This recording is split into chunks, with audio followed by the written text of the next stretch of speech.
Hello guys, mayroon na naman po tayong video na isi-share sa inyo, no, na kung bakit masyadong mainit o hindi normal yung init ng charger natin tuwing tayo ay nagcha-charge ng ating cellphone, no.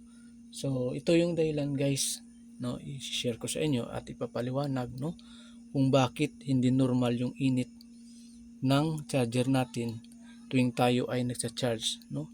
So sa mga charger natin guys, may rating capacity ito guys, yung wattage niya, no, kung ilan lang yung kaya niyang i-charge o ikarga, no, sa mga baterya natin guys, no. Ito po yung 20 watts, ito naman yung 65 watts. May rating capacity ito guys, no.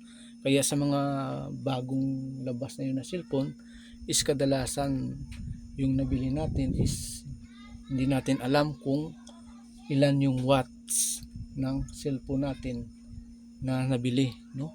So ito yan guys, no, sa mga bagong labas na yun na cellphone, no, na walang dala na charger, no, o walang kasamang charger, no, at sa pag-charge natin, no, gulat lang tayo, no, o nagtataka tayo na kung bakit masyadong mainit o hindi normal yung charger natin kapag tayo ay nagcha-charge, no. So ito yung dahilan guys.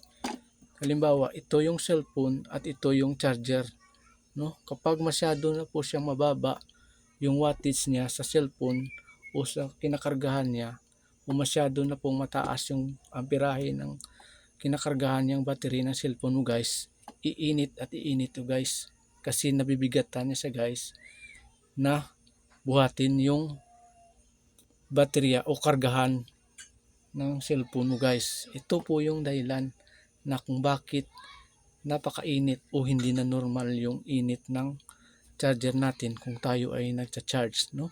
Kasi po nga guys, ito is may rating capacity lang ito guys. May rating capacity po ito guys kung ilan lang yung kaya niya guys. Kailangan hindi mag-over yung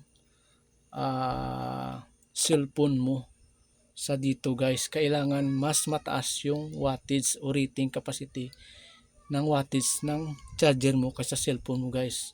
So ito po yung dahilan guys kung bakit hindi normal yung init ng charger natin kapag tayo ay nagsa-charge, no.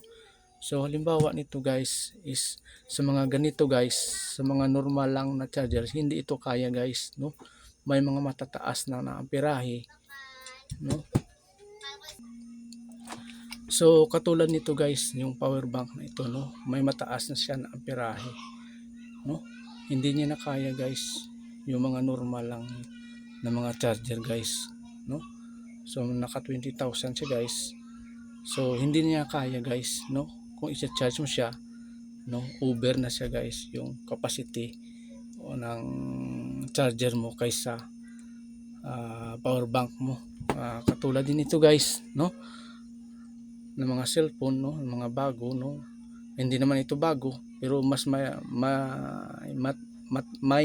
matataas na capacity ng baterya, no. Mataas na yung wattage na kailangan na charger nito guys, no. Dahil sa na-experience ko guys is ito yung charger ko is nag-trip off, no. Gumagana siya sa una pero habang gumagana siya sa una pero sa katagalan, no, nasira siya guys, no. Kasi sobrang init niya, hindi niya makayanan yung itong power bank na may mataas na capacity. At saka ito may mataas na capacity, no. Mura lang ito guys, no. Pero may baterya siya na mataas yung capacity, no. Ito yung dahilan guys kung bakit hindi normal yung init ng charger natin tuwing tayo ay nagcha-charge, no. So ang pinakamabuting gawin guys sa mga nagcha-charge dyan ng mga charger na hindi normal, no, yung init, no, palitan nyo guys ng mga tag 65 watts o 66 watts gun, no? Ito guys is yung kaya niyang wattage is 65 watts kaya niyang i-charge. Pwede din ito guys sa mga laptop, no? 65, 66, mas maganda 66 watts guys, no? Mas maganda ito guys, no, kaysa dito na pipilitin natin, no, na masisira, no, kasi sayang lang po guys, no. Magagamit pa ito sa mga old na mga cellphone, no, na may mga bababang amperahe lang yung baterya, no. So wag pilitin guys, no, kasi sayang yung masira kung masira lang, no. At kahit na ano pang tibay ng mga cellphone nyo, kapag mabigat na siya masyado sa charge niya, masisira at masisira yan guys, kasi may mga electronics component yan guys na masusunog sa loob. Yun ang umiinit guys, at hindi niya na kaya. Kung hindi niya kaya is mamamatay o matitrip off niyan guys. So sayang lang guys, no. Katulad nito guys, no, is nasa 20 watts siya, hindi niya na kaya guys yung mga ganito na mga power bank o mga ganitong mga hindi naman latest pero may mga matataas na capacity ng baterya or wattage ng cellphone. So tip na lang guys kung paano bumili ng cellphone is bumili kayo guys ng may kulay blue, kasi maganda ang klase niyan guys, yung mga kulay blue, you know, yung mga port niya, no. At saka ayan, kulay blue din yung 65 watts is kulay blue din yan guys, no. At saka pwede din sa mga normal lang is nakakulay orange, no. Magandang klase yan guys na mga cellphone. Huwag kayo guys bumili ng mga kulay green kasi mababang quality yan guys, pangit yan kahit anong brand yan, basta nakakulay green. Huwag kayong bibili nito guys kasi sayang lang yung pera nyo. Kahit naka 3.0 po yan guys, pangit yan guys.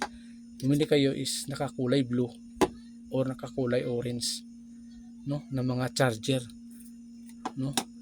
So yan lang po guys yung maisi-share natin sa inyo na pwede nyo magamit pwede nyo magamit at para makabili kayo ng compatible na charger sa mga cellphone nyo na bago, no. Kasi po ngayon guys is kadalasan walang nakalagay na wattage na rating sa mga cellphone natin, no. Kaya nagtataka tayo kung bakit napakainit yung charger natin na charge natin sa ating cellphone na bagong bili na walang kasamang charger. So ito po yung dahilan guys, at masishare ko sa inyo na kung bakit masyadong mainit o hindi normal yung init ng charger natin tuwing tayo ay nagsa-charge, no. So yan lang po guys, no, na maishishare ko sa inyo. Salamat guys.